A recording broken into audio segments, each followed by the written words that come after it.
of the various groups that are assigned the different realms, the different levels of reality. And this is a thing, Michelle, a lot of the star seeds down here are actually working for the Emerald Order. They just don't know it yet. There's other names to identify the Emerald Order. We're also known as the Melchizedek Cloister. And we see the Melchizedek name repeated over and over in the Old Testament when Melchizedek appeared to Abraham and gave him the priesthood. And of course, that priesthood is what allowed for the rise of King David's kingdom, which was the most righteous kingdom ever. And then, of course, Solomon came after that. So that same priesthood, that same brotherhood and sisterhood covenant, you could trace it all the way to the early Israelites. And as it continued through the line of Jesus and Mary Magdalene, even Jesus was part of the order of Melchizedek. So all these, light beings that have been associated around this order are all members of the overall cosmic brotherhood and sisterhood of the Emerald Order. And it doesn't have to be just by bloodline, right? I mean, wouldn't we have chosen to come into these avatars and be unseen in a way from a spiritual perspective? Or at the time, was that all just bloodline? No, it's not just bloodline, but the bloodline is what the order protects, because the bloodline is actually the pure, undiluted stock, also known as a seraphim lineage, the lineage that could be traceable all the way to Michael the Archangel. So Michael the Archangel is kind of like at the head of the order. He's also known as the Order of Michael. We have the Order of Melchizedek, and then, of course, the highest level is the Order of Metatron. So those are the three main cosmic orders that are associated with the Emerald Covenant. So it's not just bloodline, but they do protect that bloodline because that's the bloodline that is associated with guardianship, with custodianship of, the different realms and stuff. Is it from their original seed? I mean, Yes. You mentioned that the earth was seeded. Right. Just like every world, every universe has been seeded by the higher intelligences, by rather what is known as the Christed races. So, beyond the 5th, 6th, 7th, and 8th level of reality, we have what we call the Christed races. The Christed races have different names. Some people call them the Thoharian races. And these are intelligent, sentient beings that have reached the level of unity consciousness with all that is. So that's why they're considered the Christed races. So the Christed races are also the members of the central universe of the mother universe, which I call in my book the central universe of Havana. So they're also associated with the central race. So the original race that set the archetype for all other races to made in the image of was the central race of the central universe, which is an always existing race that has never had a beginning or end. But again, how did you make contact? Well, they actually contacted me, when I was in my early 20s. They told me who I was, that I was actually part of the order, that there were others out there like me that were also associated with the order, and that in time we would all unite. We would all create some sort of network of light around the world to usher in, the 7th golden age of enlightenment. Do you think we were activated when it was necessary for us in order to protect us into the times? You know what I mean? It seems like there are many people who died because they came forward with information before it was time. Absolutely, yeah. Those are the pioneers that came before us, and they actually set the foundation for us to, speak our truths in the way that we're all doing it now. Now it's like everyone's coming forward with what they know and stuff. So yeah, it's all part of the overall divine plan to usher in heaven on earth. Now, you said, so I've been a big fan of the prophecy of the book of Revelation, and I've really done a lot of research on the line of King David. Mm-hmm. But you said that these prophecies have been galactic, and they've been for a long time. Tell me about the galactic prophecies. I mean, I've known there's Hopi prophecy and Lakota prophecy, and there's obviously prophecies of Joseph Smith, even in the Mormon religion, and that are all coming true today. Mm-hmm. And so I'm curious. Yeah, talk to us about the galactic prophecies. Okay, so all the prophecies that we hear about through these, spiritual figures, they all derive from the ancient original galactic prophecy that could be traceable back to Lyra. So according to the Lyran prophecy, that the last battle between duality, between good and evil, would actually take place here on planet Earth. And of course, with the result of good winning and eventually that would kind of restore the entire galaxy back into balance and light. So the original prophecies are, you could actually trace them all the way to Lyra. From Lyra, the prophecies were carried over to the different solar systems, including the Pleiadians and Alcyon. Alcyon carried the prophecies over to the times of Atlantis and Lemuria. And then, of course, those were known as the original CDC plates that contained the actual real prophecies and the real deep knowledge that was later omitted and diluted by the powers that took over during the times of Atlantis, with Babylon rising and all that stuff, creating organized religion. And of course, that distorted the prophecies. But the original prophecies have always been kept within the benevolent groups, or these, secret benevolent societies that have been associated with the Melchizedek order. So, yeah. Wow. I mean, that is so cool. How did you get that knowledge? Like, did you do research on that to read about it somewhere? Like, or was that a direct download? It was both. First I got a direct download because I am a Melchizedek by blood. I do come from the lineage of the House of David and Solomon. And so I also did it through investigating, by actually researching. And I ended up discovering that, the Brotherhood of Light has always been prevalent here in our world. And that is the reason why the Dark Brotherhood has failed over and over to erect their world domination. When you think of history, every empire collapsed because of something. It's not just, they didn't just collapse accidentally. There was an intelligent counterattack or a counterbalance to every empire. And that was always known as the Order of Melchizedek. And that's probably the reasons why they didn't allow me to reprint a second edition of my first book, The Secret Government, because in that book, I actually give you a clear detail of the entire battle between what I call the Luciferian Babylonian Brotherhood of Baal, Belial Baal, and the Melchizedek Brotherhood and Sisterhood of the Emerald Order. So yeah, it's really just a war that was translated from the galaxy. This is just like the last residue of that war. But in the galaxy, we could associate the Melchizedek order with the Lyrans, right? With Syrians, the High Council of the Office of the Christ, stationed here in our galaxy. And then we could also relate the Brotherhood of Babylon or Luciferian to Draco. So it's the same concept. It's just, it's now in its final phase. This like long war that's been going on for millions of years in our galaxy. Yeah.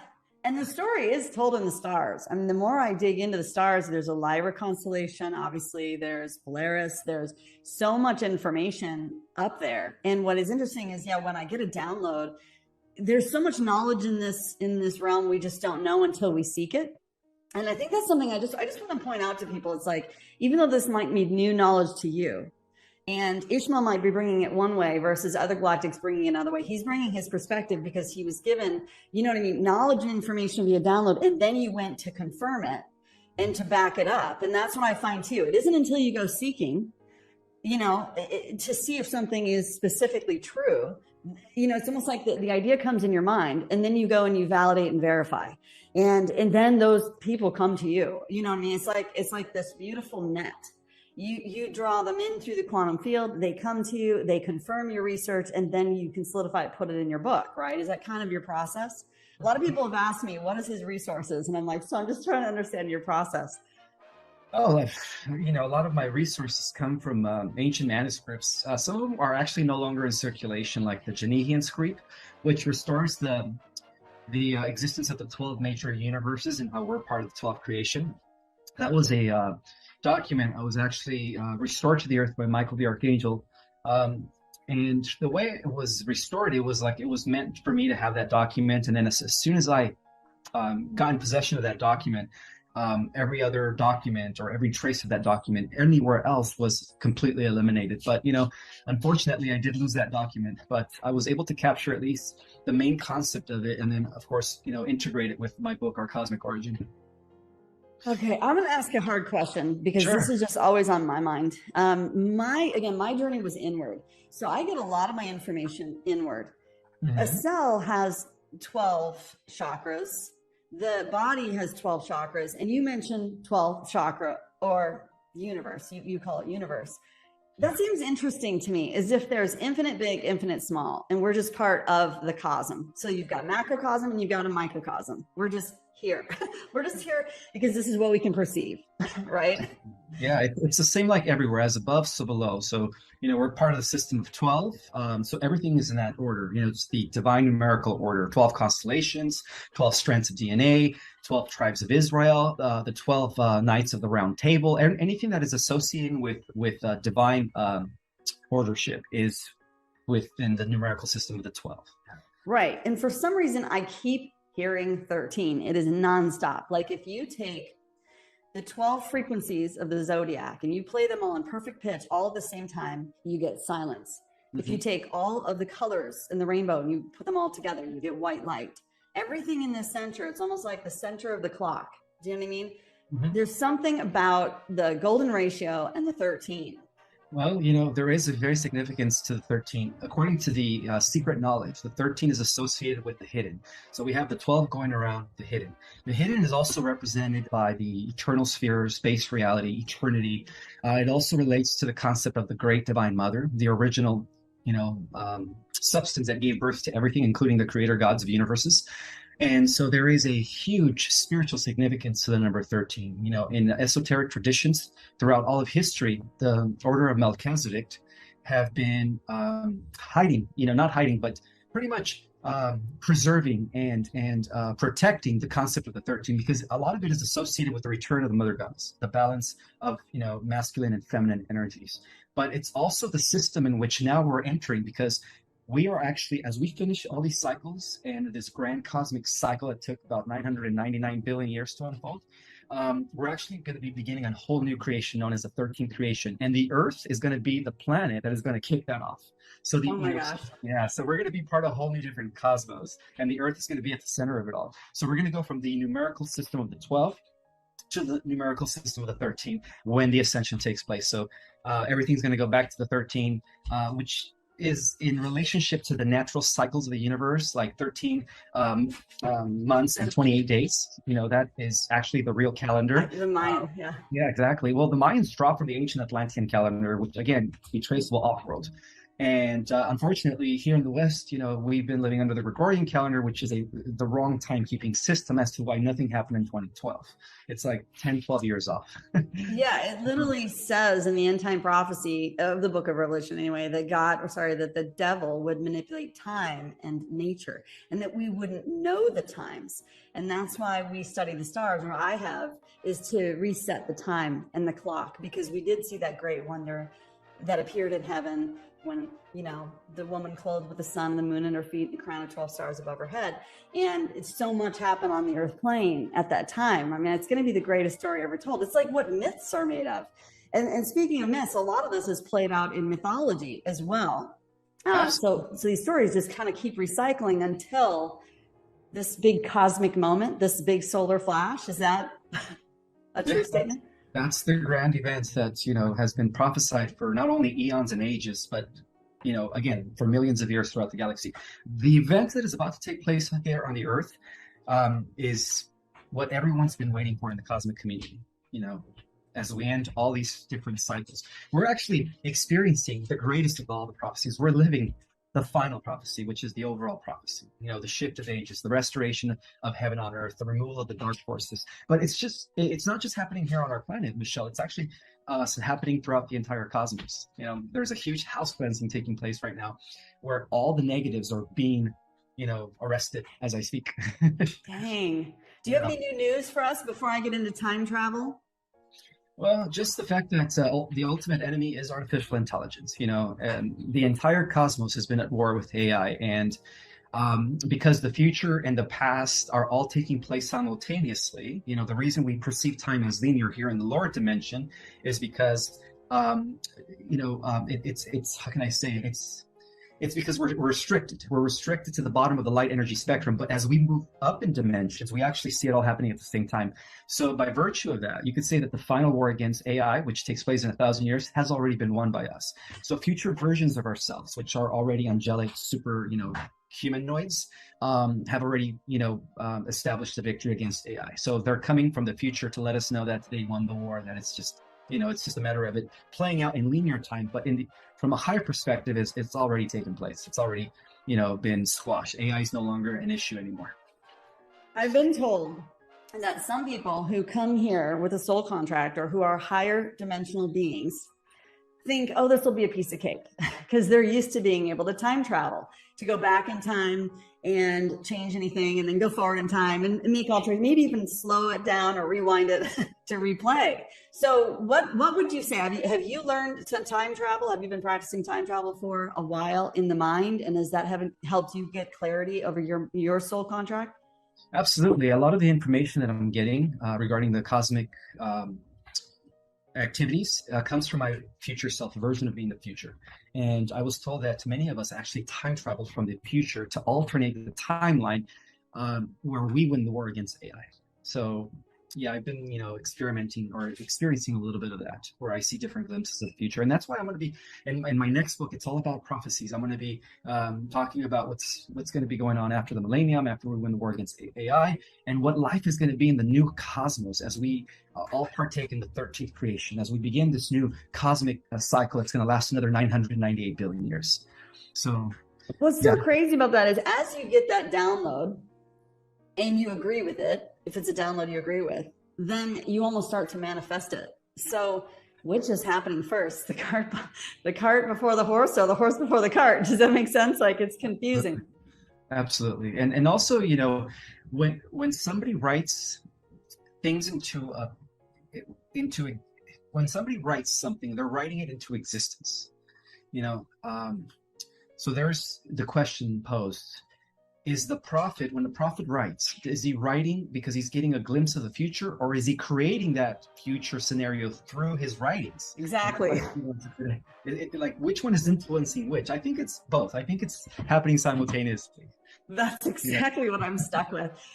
Because I've started to become aware of, it's like sort of like in my visualization, there'll be this huge clock, and there'll be so many doors just all over the clock, and I can enter any door. And that door will take me into whatever reality I'm calling upon. So if I want to go and see someone at this time, space, reality, or if I want to go see the future, you know what I mean? And then in the center, again, of that clock, it's almost like a chambers. And there are all these other doors that you can go into, almost enter into other universes. And I found that it's all about what you want to learn. It's all about your journey and where you want to go, when you want to go there. It just comes to you, the inspiration. Have you come across anything like that? I don't know what I'm seeing. Well, what you're seeing is you're seeing different probabilities, because this is the thing, Michelle. Every version of yourself, different aspects of yourself exist on different parallel realities and parallel Earths. So through the quantum field, we're constantly shifting, And so in each parallel version of yourself, you're slightly different. So every decision that you ever took, there's the actual opposite to that, as if you didn't make that decision. And so there's, almost an infinite amount of versions of yourself in that respect, but ultimately it's all going to collapse into one when this multidimensional integration takes place.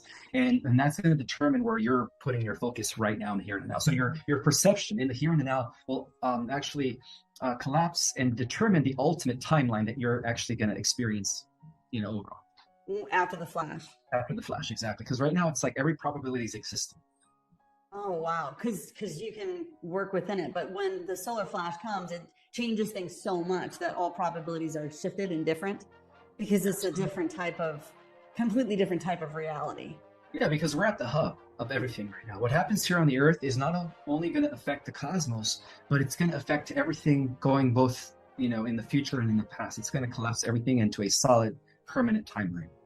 Okay, because I've also realized that there's almost like you can almost just ask your mind intuitively for a point in time in your life where you branched off into another pretty solid reality. You know what I mean? And you're almost aware that there's this other life. It's almost like if you have the timeline like this, and there's a point in that timeline where suddenly it went like this, and you have a completely different career or a completely different set of talents that you developed because you had a totally different set of circumstances. You know what I mean? But I've been told you can't easily travel from one to the next. You almost have to go back to that starting point and travel. So you're saying all those are going to merge. Absolutely.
I'm excited, and just like yourself, you feel like you're putting the pieces of the puzzle together. I think we all are, and I did. That's why I was able to write my books, to give people, my perspective on the cosmos based on my downloads and my research and stuff. And a lot of people can relate to that. A lot of people are actually having memories as they're reading my book. It's triggering them in a way where they're actually waking up, they're activating. I've had thousands of people thank me for writing that book. They said that that book was definitely a trigger to their own galactic memories as to who they were before coming to the Earth. And for a lot, it actually, like yourself, it actually filled in a lot of the gaps, as they have been trying to piece everything together. So I love it. That's awesome. Yeah, I love the term activator. I feel like I've been doing the same with my channel. A lot of influencers are. We're just trying to tell our story because that's the only perspective we have, but we're really just trying to help people find their story. We're trying to help them activate into their soul contract, into their purpose, so they can find the joy too. Because it really is. When you get in the flow of your Akashic record or your scroll of destiny, there is just nothing that feels better, even though things have to change a little bit. Because when you look upon something different, that thing just starts to change, whether you know it or like it or not. And it can change on your own timeline as you're ready, Do you think there's people that are resisting it? In some cases, but that resistance is going to be lifted as the critical mass, as we reach critical mass, because we are also part of a collective human mind hive. And so the more people become activated and the more people awaken, the easier it's going to be for those that are resisting it to finally accept it and surrender and say, all right, let's break out of the matrix. Yeah, I can literally feel right now. I have certain friends that are just avoiding me like a plague because I might drop some truth. Yeah. And that's going to change their whole reality. And everything that they sense is going to have to be true. And they're just resisting. So what on earth created the ego? And it seems like the thing about the ego, it's sort of that it's like that dark side of the soul that everyone else can see except for you. And no one really particularly likes anyone else's ego. I've noticed that. I became very aware of my own ego and started to put it into check probably 5 years ago, because I was like, yeah, the ego is just downright annoying. I don't care who you are. Where do you think the ego came from? Was that from the experiments that they were doing and kind of the ego making us more like primal minds? No. The ego actually came into being when the one split into duality. That's what the ego is. And through this process of fragmentation and division, as each part further divided, everything, the illusion set in where everybody was seeing themselves as separate from everything else, when in essence they were just broken off from one big collective oversoul, which is the mind of the omniverse. And so that's when the ego came in. And that's actually what caused certain cosmic celestial beings to take matters into their own hands, which is what we call the Luciferian rebellion. The whole concept of the Luciferian rebellion is when an entity no longer identifies with unity consciousness. It's when an entity starts seeing itself separate from everything else, and so that's when the ego takes over, and the whole concept of service to self kicks in, which is opposite to the law of one, which is service to others.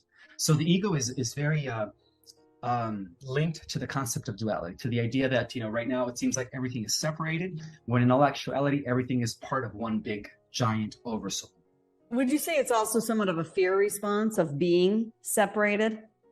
It's almost like it keeps you separated. The fear of being separate keeps you separate. Yeah, because when you're thinking that you're apart or separated from everything else, which technically you're not, we're all part of a unified collective.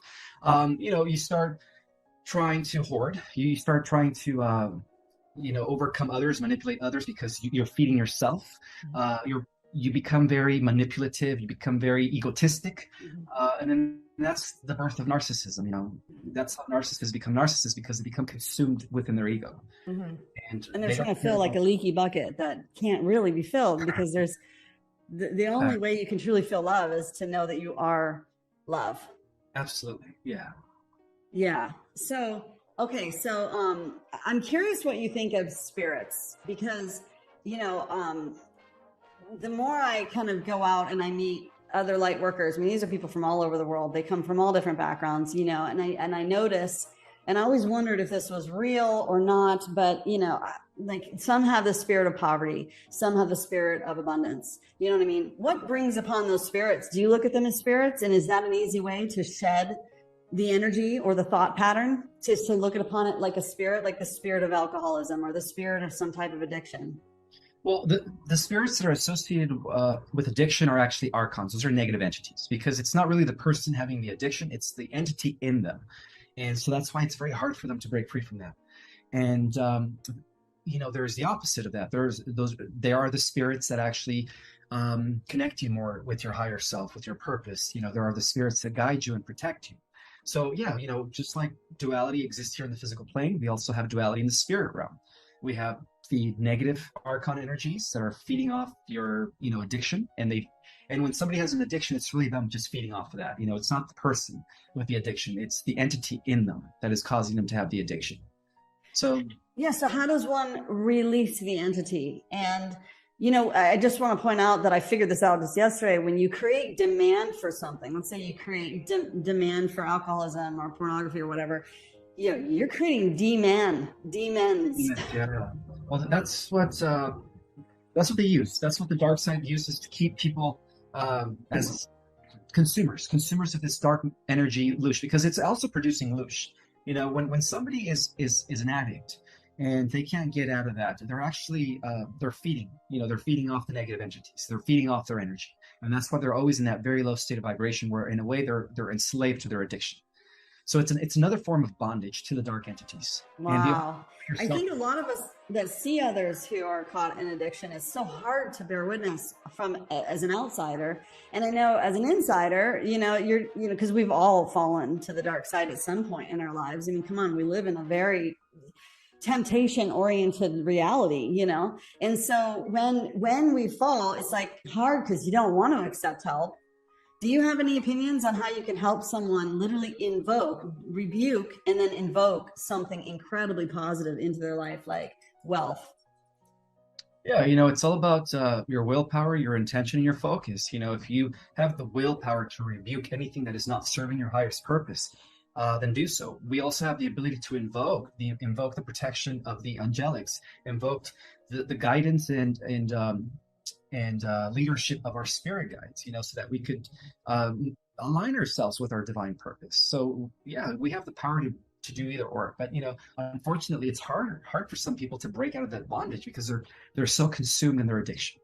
Yeah, and they don't realize they're creating their reality through that fear. Like, for example, I was talking to a girlfriend the other day about letting go of the poverty mindset, and how I said, well, what color does the poverty mindset bring to you? And she said, gray. And I said, what color does the wealth mindset bring? She said, green. I said, so from now on, whenever you see or feel yourself entering into the gray, swipe it left and then notice the green. I gave her the image of the green chakra, the heart chakra, and how you could start to rotate that and unwind it to open the safe. And in the safe is nothing but gold. You know what I mean? So it's like you just give someone an idea to latch onto so that they can start putting every thought into captivity. Swipe it left. I joke about, and bring in the new, right? Because really you can create that at any time. It might take time to establish wealth. It might take time to, to learn how to love money and how to take care of money, have money take care of you, and to have that open dialogue. But it's so possible, right? I mean, it's so possible. Even if you feel like you've been poor your whole life, it is possible to shift that and transition that overnight. Exactly. We have the power to shift reality through our perceptions. Our perceptions, our beliefs, and our emotional state of being. That's how we shift reality faster than normal. And I don't even know if I like calling them extraterrestrial. What do you call them? Extra dimensionals? We would call them extraterrestrials. Okay.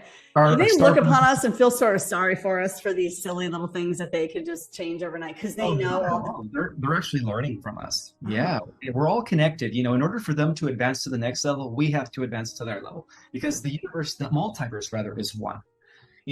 At the highest level of reality, Michelle, it's a one giant network of neurons, and we're all part of that. So just like how at the micro level of reality, our trillions of cells, our billions of neurons are working together to make us function. Well, likewise, at the micro level of reality, we're all of our experiences here, all trillions of us throughout the multiverse, I'm talking about us souls in human form, are gathering data for the overall mind of the universe to continue expanding. We're all like its receptors, and that's how it grows. We're all connected. Yeah, right. And you can draw upon the experience. It's like a synapse. You send out the information and it comes right back.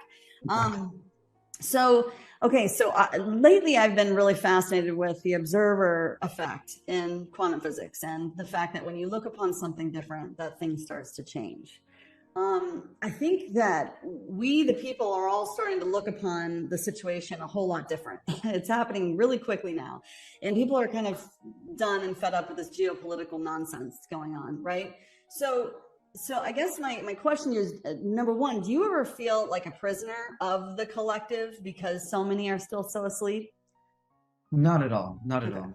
You Yeah. just work in the higher realms. You just stay in that space and you continue to manifest in that space. And that is what pulls the maybe the others that aren't aware of what's going on, that pulls them in the direction to the light. Well, yeah, but I also have to ground myself here on the earth. Otherwise, I'd be in the ethers and I wouldn't be able to perform and do what I do. You know? Right. You wouldn't be able to translate or activate people. Like, yeah. So it's a matter of integrating and balancing the higher chakras with the lower chakras so that I can become a instrument or a vessel of the transmissions that I'm getting from my, I guess, level of reality, my higher self that exists all the way to the 24th dimension. You know, that's how I'm able to do it by grounding myself. Yeah. And Now, being a deeper point to that version of myself in the 24th dimension. now, have you had to learn what each of those dimensions represent? And therefore, you know that when you start operating in that dimension, that you are at that level. I mean, I think a lot of people think you got to go in order.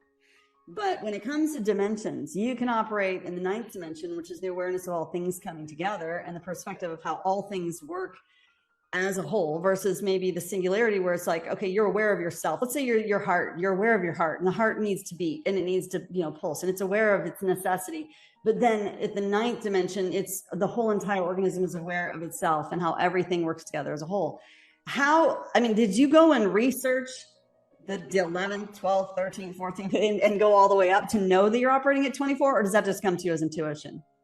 It just comes to me in my intuition, but also it's been confirmed by either other mediums and psychics who could actually see where I'm receiving all my downloads and data. You know, many have confirmed that I'm actually, some people say I'm at the 33rd dimension. Some people say I'm transmitting from the 24th dimension. So, you know, it could be both. So to me, it's just, in my own understanding of things, but yet also validation from others. Okay, so let's talk about others. There's not too much research on dimensions, at least not in written form here on this planet. But in the archives of other worlds, oh my God, that is the first thing they teach people or kids when they're, going to school. They teach them about the different dimensions and stuff. Yeah. Okay, so a lot of people, when you talk about the observer effect and you talk about each other observing one another, a lot of people are really scared of who to trust anymore. Like they can't trust their doctor, their minister, their teachers. And so they're really sensitive about who their teachers are and where they're getting their information from and what psychics they see. Because you just mentioned, you've come across people who see this in you and you learn to trust the observer effect because then you become it too, right? And so I guess my question is, how do people know that they can trust? And is it just something that you feel good about? So either they make you feel good or they make you feel bad, and then you just go from there? Well, if you feel it in your heart, it's accurate. It's truth. If you feel it in the pit of your stomach, it's disinformation.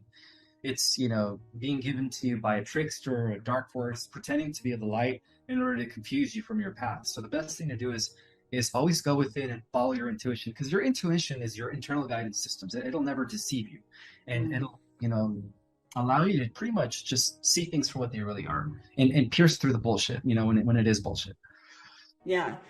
Okay, so the feminine divine and the divine masculine, there's so much to the divine masculine that people haven't talked about. I mean, because it just seems like they are protectors of the realm and they didn't know it and they didn't know how to be protectors of the realm. You know what I'm saying? And the women are really creators in the realm, and they maybe didn't realize how valuable being a part of the creation is, to carry a womb and to be able to create life. Where do you see all that balancing itself out in the future? As in, are we going to live in a society like a utopian society where we are equal again and there's a balance between the yin and yang, the give and take between the masculine and the feminine? Absolutely. And that's what's happening. The recalibration of the sacred divine feminine is coming back to balance with the divine masculine. And that's one of the huge elements that is going to be I guess, prominent in the new, Aquarian age that we're entering right now, is that the divine feminine, which has been suppressed by the patriarchy for thousands of years, is now coming back into balance. And I strongly believe that at the highest levels of reality, the ultimate creator, it's an all nurturing substance, which I call the Great Mother. Some people call it Sophia, you know. But yeah, we all come from that. Sophia was the one that birthed the Christ. Without Sophia, there couldn't be the Christ child. Right. I mean, that's the thing. It's like, women have just been erased from the history books. I mean, we're proud. We're not going to come around and say, oh, we're what was us? Women don't do that. We don't cry in our milk, but you guys are stepping up to the plate. Yeah. You guys are becoming warriors, activists. I love it. Yeah. I think it's really amazing to see the ladies come forward in the truther movement. But, I also see a shift in how men perceive women. I'm seeing a shift in, it's almost like they're raising the bar and they're like, enough's enough.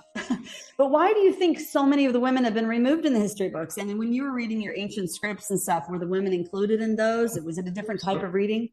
Yeah. The ancient manuscripts all were about the restoration and veneration of the divine mother feminine, or the divine mother goddess.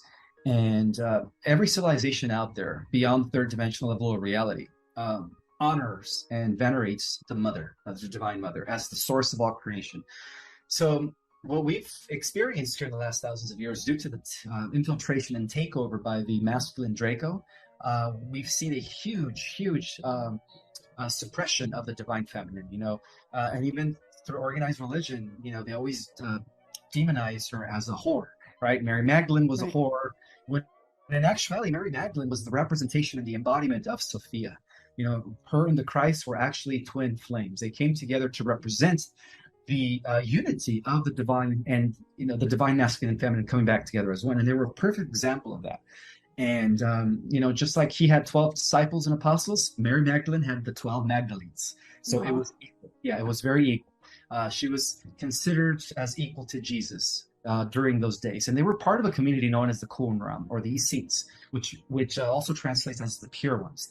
And the only reason they were secluded and isolated themselves from the rest of the Roman world was because they had to protect their divine knowledge. And of course, they had to protect themselves from the threat of the Roman Empire that pretty much dominated the surface world. So that's why they secluded themselves in the caves of Qumran and operated in secret for a few hundred years. And of course, I always find it interesting that Qumran, they all sound very similar. I can't say.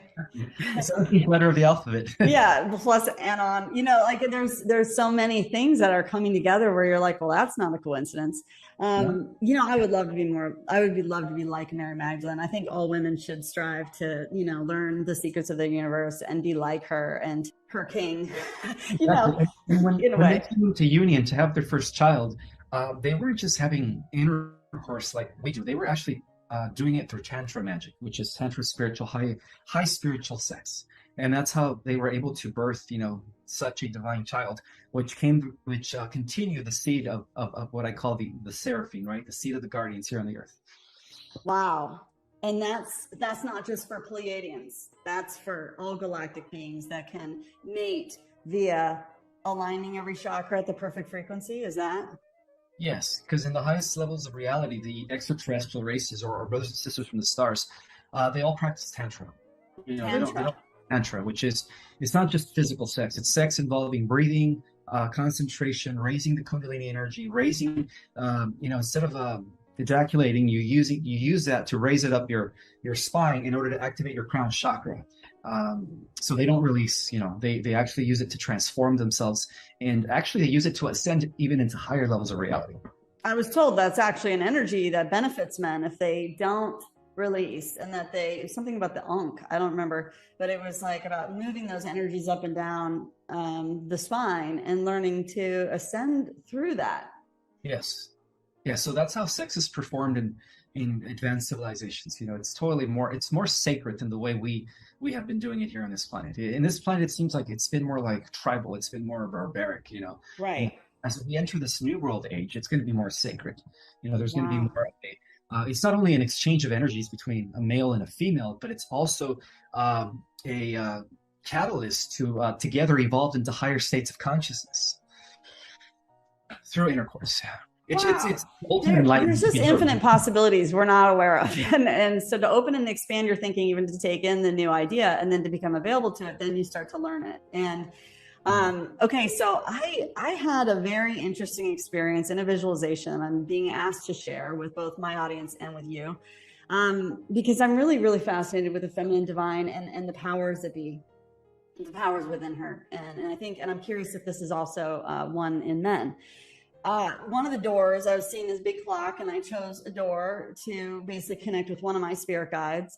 And as he opened the door, he was bawling. You know, he was really sad, and I had no idea why he was sad. So I just went into the space, and it was really dark, and I went down the tunnel. And because it was so dark, my instinct was to convert to my light being, my light body, so just pure light, sort of so as to illuminate this cave. And there were all these children, souls that were quite traumatized. And so my instinct was to just grab a piece of my heart, you know, my golden light, and to give it to them. And of course they received it with open hands, and then they put it in themselves, and then they were cheerful and lit up. And I just kept doing it, one child after another, until I could just literally start to almost like it was almost like a wheel, and I was spinning on a wheel. I was just letting all this like orbs fall down into the children.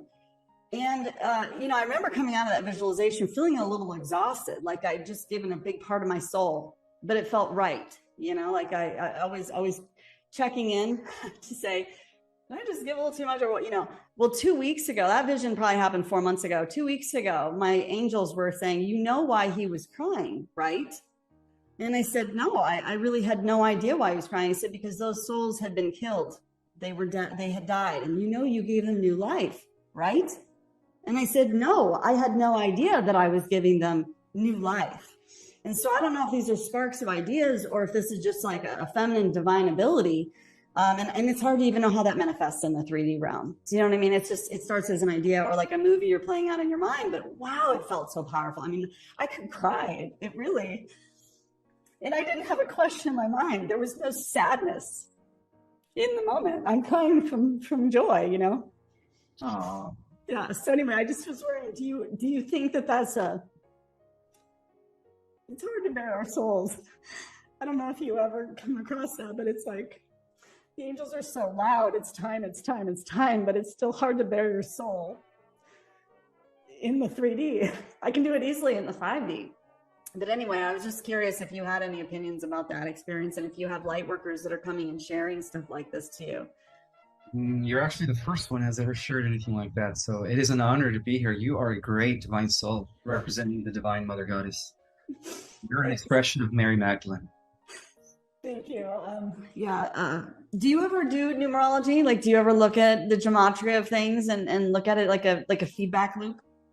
I personally don't, but I have others that have, and you know, it's very accurate. You know, it's the science of the divine. It's the science of the cosmos, astrology, numerology. Everything has to do with planetary and stellar alignments because everything's in motion. So it's very accurate. You know, but do I practice it? No, I don't have a tarot deck. I'm not out there, you know, practicing astrology or anything. I'm just a cosmic ambassador. Yeah. Well, I've been using this new knowledge to shift the minds of men and women about, you know, some of the geopolitical stuff that's been going on. And because we're really over the target with getting people to establish their republics again and to bring back common law, which is what Moses was teaching, which is what Jesus was teaching. And you know, he had created ecclesias, which were the modern day version of an assembly. And he was helping people reestablish common law. And one of the things that I'm constantly doing right now is, in order to protect myself and my family, is constantly asking for feedback. Is it time? Is it time? Is it time? Right. So I was about to get on stage on the Truth Tour. And whenever I see 47, that tells me time. It's time. And so I looked at the clock the night before the speech, and it was 10:47. I went up to my hotel room, took about 5 minutes. I get in there, and again, the time is 10:47. I chat with my girlfriend for 35 minutes, and I go to bed, and again, the time is 10:47. It's as if I stopped time for 45 minutes, just to confirm it was the timing. Do you know what I mean? Is that even possible, or is that in my head, or is my phone sentient? No, it's very possible. It's very possible that you're actually manipulating time. Some Wow. people are starting to do that. Yes. And then I woke up in the next morning, and the first moment that I looked at my clock, it was 10:47. So it was a 4-time indicator. It could also be a synchronicity. That's something that you are aligning with something huge. That's something huge is about to happen in your life. A blessing. I don't know what it is, but that's a significance of that. Yeah. I'm just telling people, don't underestimate your abilities. Don't underestimate your perception. Don't underestimate the observer effect. Don't underestimate that you are one with everything. Exactly. And that there's infinite knowledge that you can connect to if you call it in, just like you did. And I just really want people who are cynical to open their minds a bit. So I hope that we both activated some people today. I think we did. I think we did too. Well, Ismael, as always, it's such a pleasure. I hope you come back for a third interview at some point in time. If it feels right, I'll let you text me. For sure. Thank you. Is it Mickey? It's right? Michelle. I mean, I'm trying to switch to Michelle. I'll just call you Michelle. Yeah, there you go. I mean, it's funny because they have a new resonance, and I'm trying to even call upon myself, but that's the name I chose when I came in. So I'm going to continue to stick with it. That's a very sacred name. Michael the Archangel's twin flame counterpart is Michelle, or Faith. She goes by Michelle or Faith. Faith Michelle. I've always felt like I was going to change my name someday. But it was like the grown-up name, and I wasn't ready to grow up yet. And I'm 5'10", and I don't like to intimidate anyone. I always want to keep it simple and light. I try not to make anyone feel uncomfortable around me. So Mickey suited me then, but now I do think it's time to hold my honor. You should, just like how we have 7 male archetypes, right? Michael, Gabriel, Uriel, Raphael. We also have the 7 female archetypes: Mary, Faith, Hope, Christine, Michelle, Faith, and Aurora. Oh, I love it. I love that. Well, thank you so much, Ismael. We'll have you back again soon, I hope. We will. Thank you, Michelle. All right. Talk soon. Bye. Bye.